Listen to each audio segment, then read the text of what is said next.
Ako man ang ikuan kay mama nga gapaning kamot gid kag kuan nga maka-recover ka, makabalik ka sa training. Ang kamot sa gyud. Kay dili sa yun mo diretso gyud og kuan actual nga mga training sa sa team. Paanad sa pakapoy. Okay?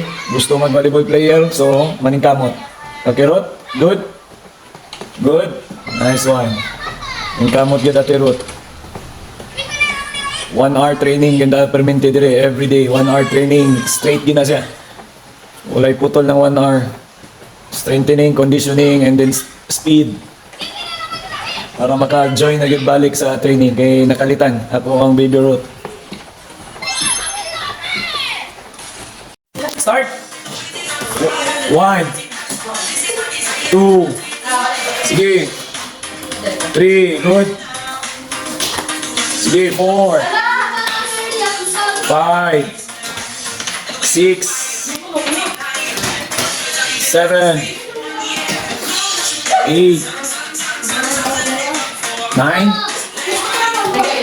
10 okay stop first set done.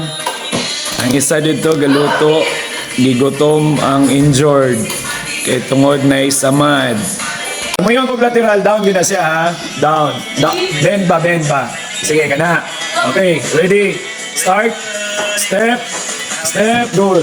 Touch. Sige. Touch. 1.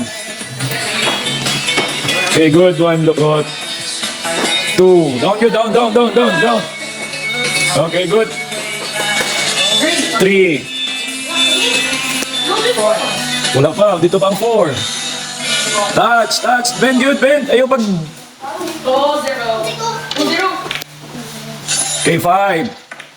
Down, root, down. Gana, down pa. 2-0. Okay, go. 6. Okay, last 4. Good, down, bend, come on, bend the knees.